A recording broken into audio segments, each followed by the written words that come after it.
How two dads launched a nationwide initiative to deliver cookies to frontline workers, and a hardworking teacher gets a heartwarming gift package from her friend on today's In This Together, presented by Macy's.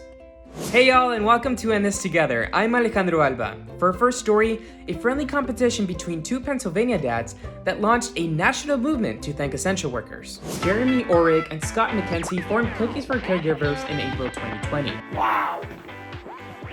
Look at that. Never seen a cookie before in my life. What started off as a casual baking competition after Scott was furloughed snowballed into a mission to bake and deliver cookies to essential and frontline workers throughout their town. We're now known as the Cookie Dads, but early on we were just two goofballs who wanted to, collect cookies and deliver them. I'd order them and organize them with my boys and put them in containers, and then Scott and I would go out on a day during the week and we'd deliver. We sought to just let them know we see the risk you're assuming for us. We see that you're putting yourself out there for your community, and we are just part of the community that wants to say thank you for that, and we'll get through this together. We can't give you a hug, but we can give you a cookie. Our community really jumped in on this right from the start. Scott created a Facebook group, and within half a week to a week, we had about 30 to 40 to 50 volunteers signing up to bake. The two dads, along with many friends and neighbors, have now baked and distributed more than 20,000 cookies to local essential workers. I think it was clearly an example of a kindness initiative, a respect initiative that caught fertile ground. To see their shock and surprise when we walk up and they say, "Why are you coming to see us?" Well, because we want everybody to know they're important and they're recognized, and we see you and we recognize your work, your effort. Cookies for Caregivers has grown to be a national community with over 60 local Facebook groups in cities across the country. We're going to get to 100,000 cookies here one of these days pretty soon. We're encouraging each of our groups to infuse their own personality into what their Cookies for Caregivers ends up looking like. Cookies for Caregivers Chicago shouldn't necessarily look like Huntington, Pennsylvania. Let them reflect the personality of their community and their area, because it's going to be more authentic and more meaningful. Scott and Jeremy plan to continue their efforts and mission long after the pandemic has ended. There is no expiration date on kindness. Kindness doesn't have to expire just because the situation passes.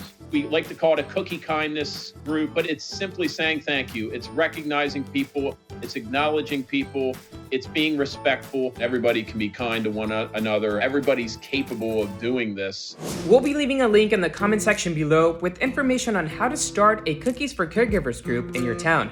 For our next story, a New York-based teacher gets a gift from her friend that shows just how much she's appreciated during a difficult year.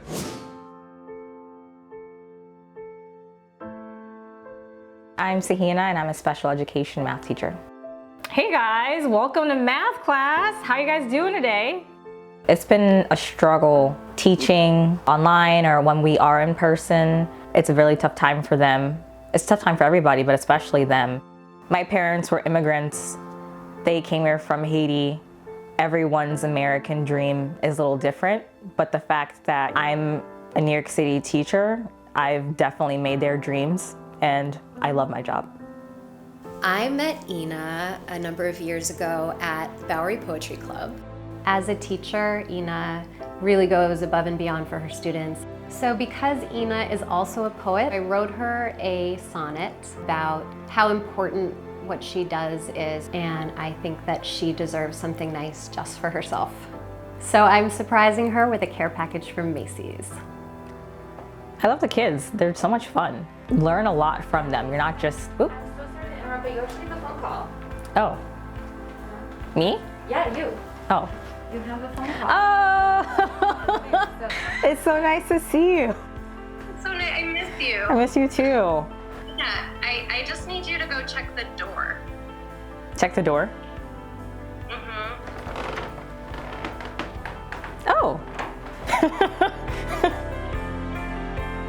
Ina, I wrote you this poem, Poet to Poet, to let you know how much I respect and appreciate the work that you do. To one whose talents are imbued with care, who makes inseparable these to teach, to tend, in times that give us so much to transcend, To show up for your students means to dare. As Frontlines have become the desk and screen, you've written courage into lesson plans, adapted to worn-out attention spans, in-person, hybrid, everything between. Lest you think your efforts go unnoticed, or suppose your praises will stay hushed.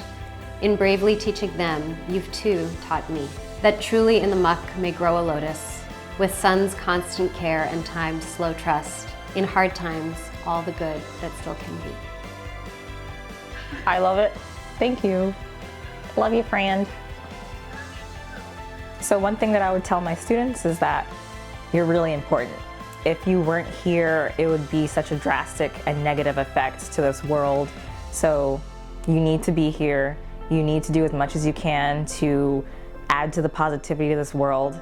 And you're very important. Keep going.